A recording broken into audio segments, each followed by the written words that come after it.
네, 2017 온라인 진로 체험 페스티벌 원격 영상 진로 멘토링 토크 콘서트 다섯째 날 두 번째 시간입니다. 이게 저희 지금 멘토님들을 모시고 드론에 관해서 얘기를 하고 있는데요. 정성욱 에어로다인 대표님 그리고 박재성 스마트 엔터 이사님. 갑자기 이렇게 네, 다시 한번 반갑습니다. 네, 안녕하세요. 네.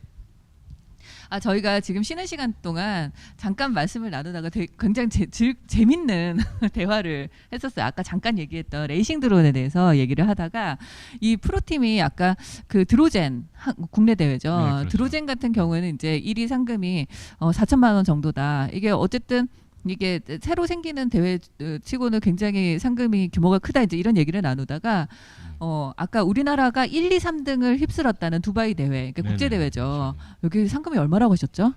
거기 총 상금이 10억 이상 돼 있고요. 네, 10억. 네. 네. 없던 일로 들으면서도 나갑니다. 믿기지가 않아가지고. 그러다 보니까 지금 우리가 이제 처음 뭐 스타크래프트 같은 게임이 처음 나왔을 때 그 게임 갖고 프로게이머가 생길 거라는, 그러니까 프로게이머라는 직업군이 생길 거라는 건 예측을 못했잖아요. 네, 그랬죠. 그런 것처럼 레이싱 드론 쪽도 이제 지금 막 시작을 하고 있는 거고요. 근데 이 레이싱 드론이 사실은 게임 쪽보다는 더 폭발력이 있습니다. 네, 어째서 그렇죠? 왜 그러냐면은 얘는 집합적인 산업이거든요. 그러니까 게임 같은 경우는 컴퓨터에 이렇게 종속돼 있죠. 돼 있고, 그다음에 프로게이머들이 오프라인상에서 이렇게 하는 것보다는 어떤 그 스튜디오나 그런 데서 실내에서 하게 되는데, 이 레이싱 드론 쪽은 이제 야외로 나와서 하게 되고 관중이 있다는 얘기죠. 네. 그러니까 관중이 실제로 모니터를 보는 게 아니라 실제로 비행기를 보면서 마치 우리가 그 경마를 보는 것처럼, 그러다 보니까 이게 그 컴퓨터나 기계에만 국한되어 있는 게 아니라 전반적인 산업에 이게 연관이 돼 있어요. 네. 그러다 보니까 폭발력이 큰 거죠. 네. 그리고 거기에서 기대치가 크기 때문에 결국은 그 많은 사람들이 그 게임 쪽에서 또 이제 이쪽으로 올라올 수 있는 그런 환경이 크다는 얘기죠. 네, 네. 그리고 그 학부모님들이 이 아이들한테 레이싱 드론을 가르쳐 주려고들 많이 해요. 네. 이유는 클럽 뭐냐면, 같은 것도 운영이 된다면서요. 근데 이유는 뭐냐면요. 컴퓨터 게임에 빠져 있던 애들이 레이싱을 하게 되면 바깥으로 나온다는 얘기예요. 네. 그래서 바깥에서 뛰놀고, 그리고 그 안에서 사람들하고 같이 어울리게 되고 클럽 활동을 하면서 오프라인 정보를, 활동이니까. 그렇죠. 그러다 보니까 혼자 자기 방에서 노는 것보다는 이왕이면 바깥에서 사람들과 같이 어울리면서 그걸 자기가 하고 싶은 거 하게 하고, 그래서 이제 부모들이 많이 추천을 합니다. 네, 좀 더 부모님들 입장에서 볼 때는 좀 더 건강한 활동이다라고 볼 수가 있겠네요. 그렇죠. 네. 그러다 보니 그리고 또 하는 친구들 입장에서도 즐겁고. 그리고 그렇게 재미있게 하다 보면 두각을 내는 선수, 그 아이들이 있어요. 잘하는 애들이 또 그렇죠. 나오죠. 그 선수가 두각을 나타내면 우리 이미 국내에도 레이싱 드론 쪽은 많이들 그 운영을 하려고 팀을 만들고 프로팀을 만들고 그렇게 하는 실정이라서 그런 사람들을 눈여겨봤다가 스카우트로 해갑니다. 지금 초등학생도 있다고. 김민찬이라는 학생이 지금 초등학교 이제 6학년 되거든요. 근데 그 학생이 두바이 대회나 아니면 다른 세계 대회에 나가갖고 상금도 많이 탔고요. 그런 그 학생은 지금 전 세계적으로 스타예요. 그 일본 후지 TV에도 나왔었고, 그 전 세계 대회에서 레이싱 드론 쪽에서 김민찬이라는 이름을 모르는 레이서들은 거의 없어요.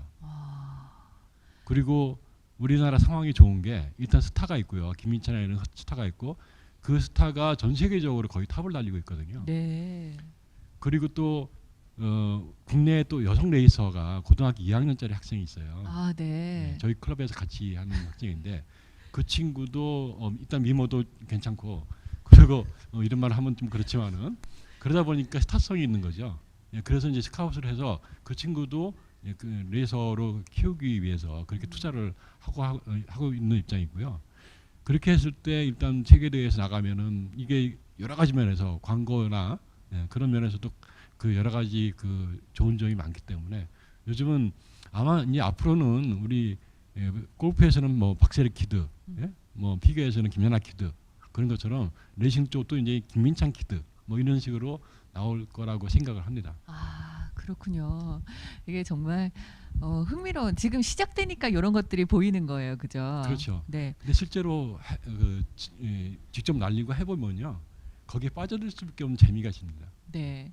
이게 일일뿐만 아니라 대단한 취미이기도 하시죠, 그 교수님께는. 그렇죠. 예. 저도 이제 사실 이제 직업 때문에 이 항공 콘텐츠를 만들기 위해서 이런 촬영용 드론을 쓰다가 그 날리는 재미를 오로지 그것만 한번 해보고 싶어서 레이싱 드론을 만들고 그렇게 했는데, 사실은 이런 촬영용 드론을 날리는 것보다는 레이싱 드론을 날리는 게 훨씬 재밌어요. 아, 상당히, 아무래도 예, 훨씬 매력적인 빠르고 거죠. 매력적이죠. 네. 네. 그게 날릴 때 고글이라는 걸 껴요. 아까 네. 그러니까 영상에서 그렇죠, 예. 다들 뭐 거기 VR기기처럼 예. 예, 이 레이싱 드론에서 촬영한 카메라를 통해서 촬영된 영상이 들어오는데, 거기서 보여지는 느낌이 마치 내가 전투기를 타고서 하늘을 나는 듯한 느낌이 납니다. 내가 나는 예, 예. 그게 정말 VR이네요. 그렇죠. 그리고 이 레이싱 드론은 얘는 이제 그냥 얌전하게 나는데, 레이싱 드론 같은 경우는 기체가 제멋대로, 그러니까 내가 조정한 대로 이렇게 움직이기 때문에 상당히 역동성이 있고 그런 이 카타르시스가 많이 느껴지게 되죠. 예. 이게 왜 그런 그런 가상 경험을 하다 보면 어지럽다는 분들도 많이 계시잖아요. 그렇죠, 이건 예. 어떤가요? 그것도 이제 사람마다 다른데요. 그러니까 뭐 한 예로 제가 레이싱을 날리고 있을 때 곡을 끼고서 제가 이제 동료 한 친구가 옆에서 곡을 또 끼고서 제가 날리는 걸 보고 있었어요. 예? 그런데 한참 날리고 보니까 뒤에서 막 토하는 오하이트를 하는 상황이 돼버린 건데. 아 정말로. 예, 그러니까 사람마다, 저는 이제 처음부터 전혀 그런 게 없었고, 네. 어떤 사람은 조금만 끼면 이 어지러움이 온다 어지럽다고. 그러는데, 근데 그 친구도 지금은 잘 날리고 있어요. 그러니까 아, 결국은 이게 적응하시는구나. 적응하는 것 같더라고요. 옛날에 게임도 그랬어요. 게임도 왜 총 쏘는 게임 하면 그렇죠. 어지러워서 예. 왜 오버워치 같은 거 못 한다고 하시는 분들 있잖아요. 네. 그러면 이 대표님께서도 이게 일이신데 취미로도 되게 드론을 하시나요? 아니요, 저는 취미로는 하진 않습니다. 네. 아니 그 딱 집에 돌아가면 드론은 그만. 이제 네, 집에 들어가면 영화 보고. 네. 영화 보시고. 그러시군요. 네.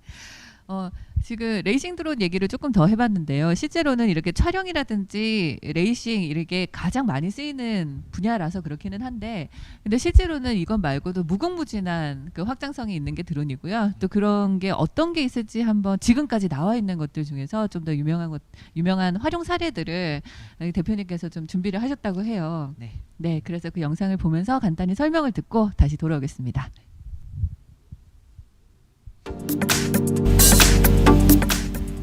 먼저 첫 번째가 이제 드론을 이용한 공연입니다. 이제 밑에 보이는 이제 발레, 무용수와 함께 이제 드론이 협동 공연을 한다든지, 아니면 드론 자체를 이제 군집 비행을 통해서 이제 영상미를 나타낼 수 있게끔 그런 엔터테인먼트용으로 많이 활용되고 있습니다. 이제 두 번째로 이제 드론을 이용해서 이제 직접 뭐 음악을 만든다든지, 아니면은 뭐 새로운 퍼포먼스를 한다든지, 이런 식으로 이제 예술 계통에서도 굉장히 많이 쓰이고 있어요. 네, 지금 연주하는 거예요? 그렇죠. 이제 드론을 이용해서 이제 연주를 하는 겁니다. 네. 그래서 이제 드론이 이제 기존 산업 이외에도 이런 예술 쪽이라든지, 아니면 뭐 어떻게 잘 생각해보면 문학 쪽으로도 이제 이용을 할 수 있겠죠. 네. 문학이요. 네, 그 문화까지는 아직 생각을 못 해봤는데 이용할 수 있지 않을까 생각을 해보고 있어요. 네. 그래서 이제 보시면은 이제 드론을 이용해서 이제 그 수상 약간, 스포츠에서. 수상 스포츠를 하는 모습인데요. 제가 지금 사실- 사람을 끌고 가고 있는 거죠. 네, 그렇죠. 사실 조금 위험한 행동이긴 합니다. 이제 드론 자체가 이렇게 사람이 들어올 만큼 힘이 강하진 않고요. 이제 저런 드론들이 하지만 이제 저런 걸 이용해서 이런 스포츠도 할 수 있다. 이런 거를 보여주는 거죠. 네. 우리가 그 말도 이렇게 진마차 말 있듯이 그렇죠. 힘 좋은 드론들이. 네. 그렇죠.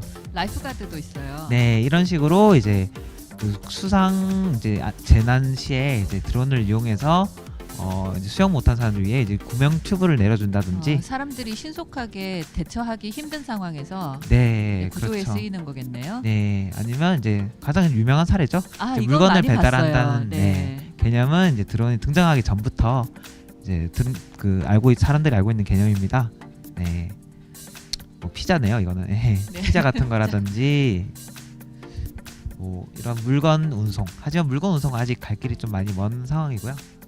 네. 왜 그런가요? 많이 봤는데. 일단 이제 100% 안전하다는 보장이 없어서 가장 큰 뚝 문제점이죠. 떨어뜨릴까봐. 그것도 그렇고 이제 고층 빌딩에서 이제 고층 빌딩 사이에서 이제 비행하다가 갑자기 전기줄이 나타날 수 있는 문제가 아. 있고 그거 외에도 이제 자율적으로 날다 보니까 그 오류가 발생하면은 어떻게 할 수가 없는 거죠. 사람이 다칠 수가 있고 차량이 파손될 수가 있으니까 그런 게 100%가 아니라도 95% 이상 안전하다고 확증이 있어야 이제 이런 서비스도 할 수 있는 거겠죠. 네. 네. 아무래도 그 택배 회사에서는 그런 어떻게 보면 손해배상 그렇 책임이 좀 늘어나게 되는 거죠. 4,000원짜리 배달하려다가 네. 몇백만 원을 물어낼 수가 있으니까요. 네, 그렇겠네요. 이거 외에도 혹시 좀 소개를 해주실 수 있는 뭐 사례가 있을까요? 네, 이거 외에도 이제 그 우리나라 같은 경우에는 특히 서울 같은 경우에는 이제 길이 좀 좁고 차가 굉장히 많잖아요. 네, 불법 주차도 많아요. 네, 불법 주차도 많고. 네, 그런데 이제 만약에 이제 어떤 사람이 심장마비로 길거리에서 쓰러졌다. 그런데 당장은 이제 옆에 사람이 이제 심폐소생술을 해서 살릴 수는 있겠지만 만약에 그게 좀 CPR로도 이제 살아나지 못하면은 이제 직접 이제 그 심장에 전기 충격을 줘서 살려야겠죠. 이제 독일에서는 이제 그런 이제 인공 제세동기를 이제 부착한 드론을 이제 연구를 하고 있어요. 그래서 이제 실제로 시험도 하고 있는 상황이고요. 네. 만약에 사람이 들어갈 수 없는 좁은 통로 이런 데서 그렇죠. 네. 네. 사람이 쓰러졌다던가 이러면 이제 찾아 들어가서 그렇죠. 네. 네. 그것도 있고 이제 그 드론을 이용해서 이제 항공 촬영을 많이 하잖아요. 네. 네. 항공 촬영을 하면은 이제 그 지형이 보이겠지만 이걸 컴퓨터로 하기 위해서는 이제 좀 제약이 있겠죠. 사진이란 것은 이제 2D잖아요. 그래서 이제 그거를 좀 입체적으로 나타내기 위해서 이제 공중에서 측량을 하는 그런 드론도 있습니다. 그래서 공중에서 측량을 해서 해당 지형을 이제 3D 맵으로 나타낼 수 있는 그런 기능을 가진 드론도 있고요. 네. 좀 더 복잡한 기능들을 하는 것들로 점점 개발이 되어가고 있는 것 같아요. 네, 그렇죠. 네. 방금 말씀하신 3D 매핑은 이제 네. 좀 또 영상을 준비해 주셔서 이제 네, 좀 네. 이따가 다시 한번 확인해 보도록 하고요. 네. 혹시 그 저기 교수님께서도 3D 매핑 그러니까 아까도 뭐 우리가 계속 하는 얘기지만은 이 드론 사업이 워낙에 융합적인 부분이 많아서요. 그러니까 사실은 3D 매핑 같은 경우는 드론하고는 상관이 없는데 네. 드론을 이용해서 3D 매핑을 할 수 있는 환경을 만들어낸 거예요. 네. 그러니까 하늘에서 찍어야지 지형도를 만들어낼 수 있는데 그 지형도를 실사 기준으로 만들어내려면 실제로 하늘에서 사진을 찍어야 되잖아요. 그래서 드론 갖고 사진을 찍은 다음에 그거를 이제 그 클라우드 좌표값을 산출해서 3D 매핑을 하는 그러니까 이게 융합이 되는 거죠. 그런 것도 있고 제가 본 것 중에 큰 아주 그 좀 상식을 깨는 상상을 깨는 그러니까 상식이 아니라 그런 얘도 또 하나 있는데요. 그게 뭔가요? 뭐가 있냐면은 조그만 드론을 만들어서 정말 예. 소소형. 그게 그 과일 그러니까 그 벌의 역할을 해서 그 꽃에 수술을 하는 거예요. 예, 그러니까 그 곤충 역할을 그렇죠, 예. 하는 거예요. 거기에 계속 왔다 갔다 하면서 인공수정을 이 드론이 해내는 거죠. 예, 그런 연구도 진행되고 있고요. 뭐 실제로 많이 쓰는 것 중에는 우리 이제 그 다리가 뭐 다리랑 어떤 교각 같은 데를 실제로 이제 비파계 검사를 해서 다리에 어떤 이상이 있느냐 없느냐를 교각의 어떤 그런 안전도를 테스트할 때 예전에는 사람이 직접 올라가서 테스트를 했지만 드론을 띄워서 거기를 이제 드론으로 다 그 레이저 갖고 스캔을 하는 거죠. 그게 이제 그 이상이 있는지 없는지 그런 쪽으로도 많이 쓰이고요. 우리가 공상과학 영화에서 보면은 왜 곤충 모양으로 엄청 조그만 애들이 왜 적진에 들어가가지고 벽에 네, 붙어가지고 도청도 하고 그렇죠. 그게 네. 실제로 가시화가 됐고요. 정말요. 실제로 이제 잠자리만한 그 드론도 있고 그렇습니다. 그 소리를 없애는 게 관건이겠어요. 프로펠러 돌아가는 소리가. 네.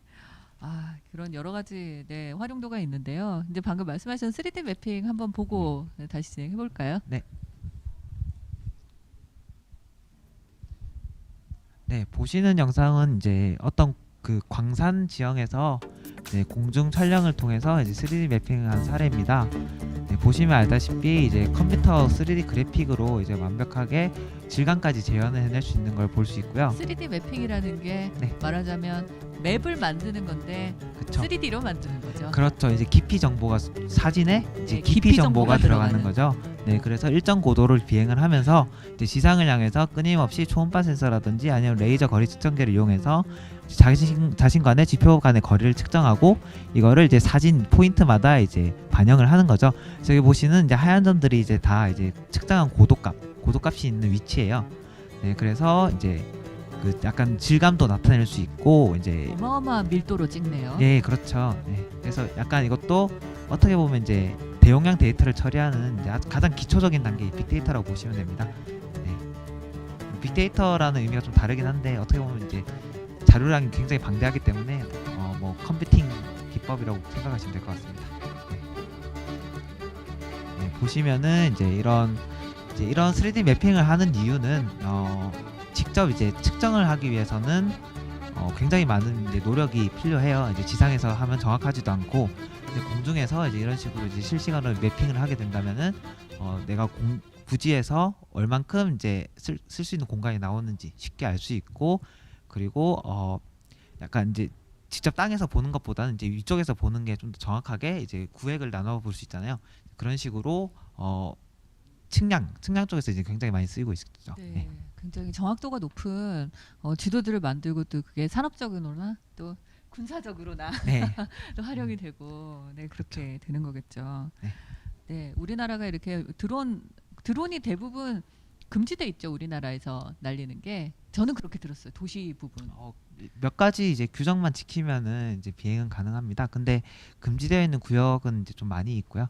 이제 그게 그 노탐이라고 이제 그런 금지되어 있는 구역을 고시해주는 이제 항공 서비스가 있어요. 네. 네, 이제 그런 데서 이제 확인을 하면 됩니다. 뭐 특별히 자기가 이런 지역에서 드론을 날려야 한다. 그러면은 뭐 허가를 받고 날릴 수 있고 이런 것들이 또 있나요? 네, 그렇죠.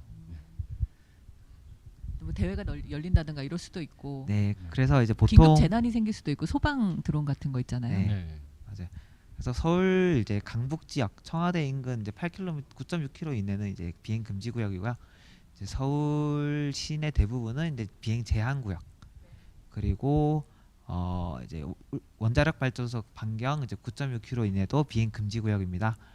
그리고 이거 외에도 이제 수시로 이제 시험 비행 때문에 예를 들어서 국방과학연구소라든지 아니면 사천에 있는 항공우주산업 이쪽에서 이제 비행기를 이용해서 시험을 많이 하기 때문에 이런 쪽에서는 이제 미리 이제 국토부에 통보를 하고 시험을 하게 되는데요. 그럴 때는 이제 노탐이라는데 그러니까 이제 항공 이제 고시보라는 게 있는데 이제 거기에 이제 몇 시부터 언제까지는 이제 시험하니까 비행 금지 구역입니다 이렇게 선포하는 게 있어요. 이제 그런 이제 실시간으로 변하는 금지 구역도 있고요. 네. 그러면 내가 이렇게 제재받지 않고 마음껏 날리려면 야외로 나가서 시골에서 이런 거면 가능할까요? 제재 안 받으려면 실내가 제일 낫고요. 네. 아 실내. 네. 그리고 이제 그 몇 가지 규칙이 있는데 가장 큰 규칙이 이제 고도 300피트 이하. 대충 이제 100m 이하만 비행 가능하다고 생각하시면 되고. 네. 네. 그리고 100m면은 한 30층 건물 정도이지 않나요? 한 층당 보통 5m 가까이 되니까 5m 가까이. 네, 4m, 규정으로는 5m. 150m로 이렇게 돼 있고요. 네. 네, 네. 근데 그 150m라는 규정이 어떻게 되냐면은 예를 들어서 우리가 63빌딩이 있고 산이 있을 거 아니에요. 네. 63빌딩 옥상에서 올리면 그 빌딩 높이까지 150m에 포함이 되는 거고요. 네. 산에서 날리면 드론이 뜬 위치가 시작점이 되는 거예요. 네, 지표면. 네, 네, 그렇죠. 지표면에서 거리 측정입니다. 네, 네. 아, 이렇게 이제 드론 자체를 저희가 활용하고 날리고 또 이런 것들에 대해서 좀 알아봤는데 이제 두 번째 시간에서는 이 직업을 갖게 되신 멘토님들의 개인적인 얘기들을 제가 좀 여쭤볼 거예요. 네. 어디 가서 잘 이런 거 누가 안 물어보시죠? 네. 요즘에는. 네, 워낙 교수님께서는 지금 다이나믹한 이런 그 변화가 있으셔가지고 제가 보기에는 네 보통은 이제 그 되게 조각을 하시다가 이렇게 다른 걸 하실 거라고 생각을 못 하는데 네 근데 우리가 생각하기에는 미대를 나와서 지금 어떻게 보면 이걸 다 프로그래밍을 하시고 조립도 하시고 이런 것들을 하시는데 그런 걸 어떻게 보면 나이를 먹고 새로 배우시게 된 거잖아요. 예, 저는 제가 이렇게 살아오면서 이렇게 변화가 여러 가지로 할 수 있었던 것은 가장 큰 게 호기심이고요. 그리고 또 그 호기심을 가지고 뭔가를 계속 해나갈 때 이전에 했던 것을 계속 연달아서 그러니까 예, 그렇게 해서 이제 관심을 갖고서 한 건데 실제로 제가 대학과 그 대학에서 이제 전공을 하고 나서 그 이외에 습득한 것들은 거의 다가 인터넷을 통해서 스스로가 공부를 한 거예요. 네. 그리고 내 관심이 예, 있으니까. 그렇죠. 그래서 제가 이제 그 말씀드릴 수 있는 건 학생들한테 내가 현재 지금 무엇을 하든 간에 그거가 나중에 어떻게 쓰일 수도 없는 상황이거든요. 그러니까 저도 모르는 처음에 상황인 그렇죠. 거죠. 예. 예, 저도 조각을 전공했지만은 사실은 드론 만들 때 제 조각적인 그 능력이 훨씬 정교하게 만들고 훨씬 또 이쁘게 만들고 예, 그런 데에 또 쓰여지고요. 네. 그리고 내가 갖고 했던 그 영상미, 예? 그 영상을 하고 싶어하는 그 것들이 지금 이제 드론을 통해서 항공 사진을 찍고 영상을 찍을 때 그런 것들이 또 접목이 된다는 얘기죠. 그리고 만약에 내가 그 문학적으로 또 많이 신경을 썼다고 한다면 요즘은 콘텐츠가 스토리텔링을 많이 해요. 그러면 문화적인 소양을 갖고 있는 사람이 촬영을 하는 거하고 아, 네, 맞아요. 그런 것들이 다 이렇게 차이가 나기 때문에 네. 결국은 내가 지금 현재 무엇을 하고 있느냐는 갖고 있는 게 좋다는 얘기죠. 네. 끝까지 갖고 있으면 그게 점점 자기가 하고 싶은 거에 보탬이 돼서 자기 이제 스펙이 되고 어떤 그 경쟁력이 된다는 얘기죠. 네, 네. 어떻게 보면 이제 요즘에는 친구들이 진로에 관해서 얘기를 할 때 굉장히 타겟 중심적이잖아요. 네, 이게 네. 돼야지 이러고 이제 이런 것들을 준비해 나가고 그러다 보니까 중고등학교 때부터 이제 특수학교도 사실 많아졌고요. 네. 네, 뭐 특수 목적고죠. 네. 네, 그런 것들도 많아졌고 그리고 이제 어떤 직업을 갖는다 그러면 세계적으로 그걸 왜 인터넷에서 쳐보면은 네. 이거 되려면은 뭐 해야 돼요, 네. 무슨 거 가야 돼요, 이런 것들 정보도 참 많으니까 그런 네. 것들을 미리미리 그냥 그 라인을 딱 따라가고 그러는 게 좀 있는 것 같아요. 네. 근데 오히려 그런 것보다도 이제 여러 가지 경험, 네. 지금 즐거운 거. 그렇죠. 우리가 지금 4차 산업에 대해서 얘기를 하고 있는데요. 앞으로의 미래는 사실은 우리 어머니 아버님 시대에 다뤘던 직업군들이 대부분 다 사라질 수도 있어요. 네, 예, 그거가 아닌 다른 새로운 직업군들이 형성될 수 있는 가능성이 크기 때문에 지금 사실은 부모 세대에서 부모님들이 제시하는 그런 직업군에 그 얽매여 있다가는 자기 나중에 이제 그 실제로 학생들이 커서 갖는 직업군이 다른 직업군이 될 수도 있는 거거든요. 네. 그리고 네. 우리가 전통적인 분야라고 하는 예를 들면 뭐 의사라든지 법관이라든지 네. 뭐 이런 그 전통적인 직업들이 있을 텐데요. 네. 그런 직업들도 이제 그 직업들이 다루는 분야들이 네. 예, 점점 더 융합적이고 그런 것에 대한 이해가 없으면 또 그렇죠. 해나가기 어려운 변호사가 됐다 그래도 이게 다루는 분야가 기업 간 그렇죠. 싸우는데 이게 생각지도 못한 네, 맞습니다. 예. 네, 그렇게 될 수도 있는 거고. 네. 그래서 다양한 지식이라든지 경험이라든지 참 중요할 것 같아요. 네. 네. 정성욱 대표님께서는 그 이렇게 어린 나이에 창업을 어쩌다가라고 하니까 이상한데. 물론 지금 여기 들어와 있는 친구들이요. 지금 고등학생들인데 창업 동아리 학생들이에요. 네. 이제 자기 나름대로의 아이템을 가지고 이제 피칭도 하고 펀딩도 받고 이렇게 자기 사업을 하려고 네. 준비하는 친구들이거든요. 그렇죠. 네, 그래서 이제 어떻게 보면 창업을 일찍 하셨는데 그 창업 선배로서는 어때요? 뭐 먼저 말씀드리고 싶은 거는 이제 확실하게 이제 자기만의 아이템 그리고 만약 기술 창업을 하기 위해서는 확실하게 이제 무언가를 이제 만들어 놓고 시작을 해야 된다고. 그러니까 준비가 확실해야 된다는 거죠. 네, 그런 게 있고 그리고 이제 저는 이제 창업이라는 게 이제 내가 딱히 돈을 많이 벌고 싶다 이런 식으로 시작하는 건 좀 옳지 않다고 봐요. 네. 왜냐하면 이제 하다 보면 이제 스트레스가 굉장히 많거든요. 네. 이제 생각지도 못한 데서 이제 스트레스 받을 수도 있고 그리고 이제 뭐 사람과의 관계 이런 것도 이제 굉장히 이제 스트레스가 많이 되기 때문에 그래서 이제 자기가 이제 해서 이거 내가 해서 정말 즐거울 것 같다 그리고 내가 정말 즐기면서 일을 할 수 있을 것 같다 이런 이제 생각을 가지고 시작하는 게 더 맞다고 생각을 해요. 네, 그게 이제 또 젊었을 때 창업하는 것에 어떻게 보면 강점이자. 그렇죠. 네. 근데 저희가 사실은 여기서도 그 크라우드 펀딩 같은 것도 많이 하고요. 네. 이 심사위원들이 채점을 하는 것을 보면은 이 상업화 가능성 그러니까 네. 말하자면 BM이죠. 네. 네. 이게 중요한 항목으로 들어가 있단 말이에요. 맞아요. 그러면은 이게 내가 좋아서 했는데 돈을 벌지 못하면은 사실은 창업 아이템으로서는 어렵다라고도 볼 수가 있는데 어떻게 생각하세요? 네, 기본적으로는 이제 그런 수익성이 제고가 돼야 되겠죠. 네. 근데 너무 수익성 제가 이제 하는 말은 이제 너무 수익만 추구하는 게 아니라 돈이 어느 정도 되고 이제 거기서 내가 재미를 찾을 수 있는지 그거를 발견해야 된다고 생각을 그러니까 돈이 해요. 필요 없다라는 뜻은 아니신 그건 거고 아니죠. 당연히. 돈은 이제 기본적인 거고 네. 예, 이제 거기서 내가 즐겁게 할 수 있는지가 되게 중요한 거죠. 네. 꼭 그 요즘에는 워낙 뭐 사회적 기업 이런 것들도 많이 있으니까요. 네. 그래서 그런 사회적 기업들은 또 취지에 따라서 또 정부 지원도 있을 수 있고 그렇게 보면 이제 즐거운 일 하면서 뭐 지원받아서 돈도 벌 수 있고 이런 그렇죠. 방법도 네. 있는 거고요. 네. 교수님께서는 이렇게 강의하시면서 창업하는 친구들 많이 보지 않으셨어요? 예, 저 그 학교에서도 이제 그런 학생들이 있고요. 그리고 또 우리 이 산업체 또 야간에 교육도 또 해요. 네. 그런 과정을 거쳐서 이제 창업하는 친구들도 있고 또 거기서 원래 그 직장을 다니다가 산업체에 있던 분들이 또 2차로도 저기 그 창업을 창업을 하고 하려고, 예. 예.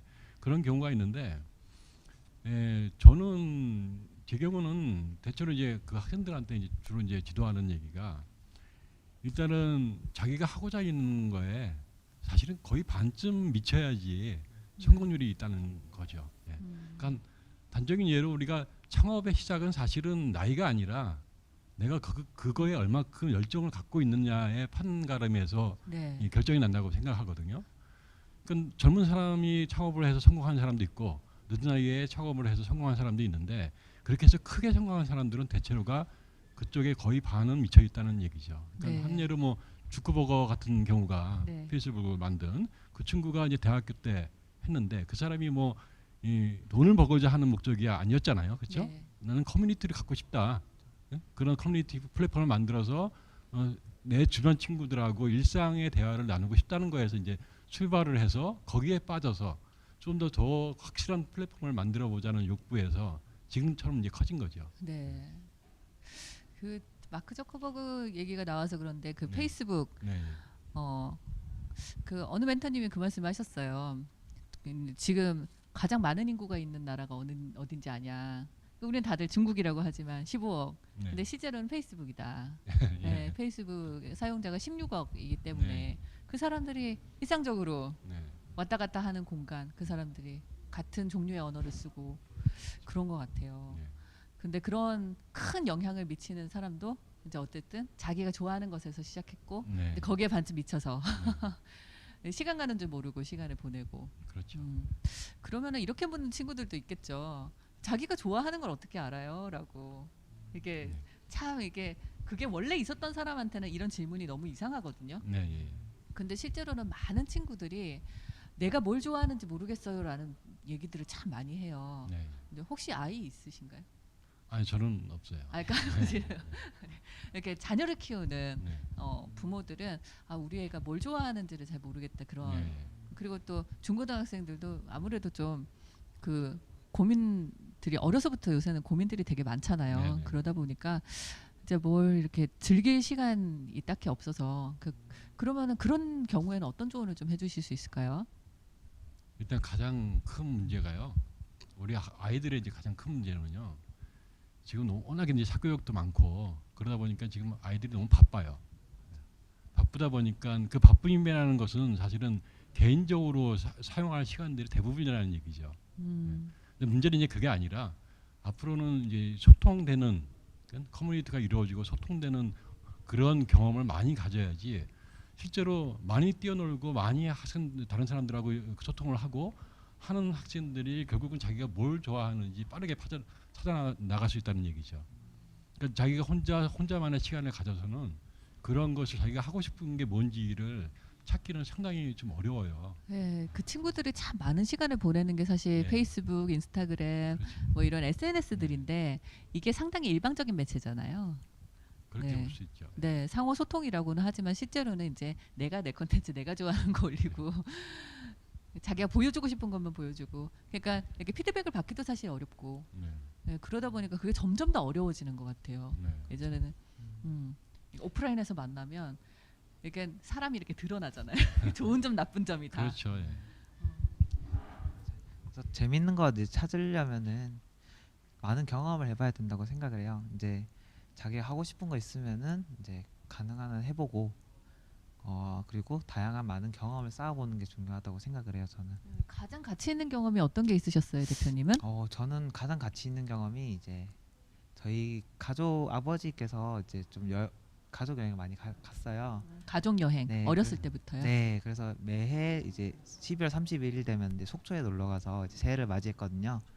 네, 그래서 이제 그런 이제 여행을 하면서 좀 다른 것도 많이 해보고 싶다는 생각이 들고, 세상이 넓다. 그렇죠. 그리고 이제 뭐 해외도 이제 좀 여러 번 몇 번 가보고 이러다 보니까 이제 제가 모르는 게 굉장히 많은 거예요. 그래가지고 이제 내가 이 중에서 내가 하고 싶은 게 있겠지라는 생각이 들면서 이제 뭐 RC도 해보고 아니면은 이제 뭐 종이도 접어보고 종이를 접는 거. 네, 종이 접기도 이제 좀 해보고 했었는데, 진짜요? 예, 뜨개질도 해보고 했었는데, 예, 아무래도 저는 이게 맞더라고요. 그래가지고 이제 이렇게 시작하게 됐는데 그런 경험들, 그러니까 이제 부모님께서 해줄 수 있는 거는 이제 학생들이 뭐 하고 싶다 그러면은 이제 이건 공부에 도움이 안 되니까 하면 안 되라기보다는 그냥 그래 한번 해봐라. 예, 그래서 그런 이제 공부 같은 건 이제 자기가 하고 싶은 걸 하기 위한 도구일 뿐이지 뭐 다들 그러겠지만은 그래서 경험을 많이 쌓아주는 게 중요하다고 생각을 해요. 네.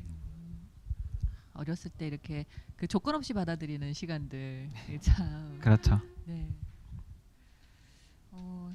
지금 시점에서 지금 이제 어렸을 때 좋은 경험들도 많이 하셨던 것 같은데, 근데 이렇게 이 두 분 다 어떻게 보면 회사 생활을 하고 계시는 건데, 창업을 했으니까, 근데 그 이 일에 대해서는 좀 힘든 일은 없으셨어요? 힘든 건 어떤 게 있을까요? 일. 약간 힘든 거라고 하면은 제가 이제 원하지 않는 그런 업무를 처리할 때가 제일 힘들죠. 아무래도. 그러니까 예를 들면은 저는 이제 프로그래밍을 하고 싶고 이제 뭔가 설계를 하고 조립을 하고 직접 만들어서 날려보고 싶은데 그거 외에도 이제 뭐 세무회계, 법무 처리, 뭐 사람들 만나러 나가서 뭐 영업도 해야 되고 뭐 다양한 것들 많이 하잖아요. 그래서 그런 것들을 할 때마다 조금 스트레스 받는다 이런 생각 좀 들긴 하죠. 돈을 많이 버셔야겠어요. 그거 다 직원들 시키면 되는 건데. 네. 근데 스타트업에서는 그러기가 쉽지가 않죠. 그렇죠. 네.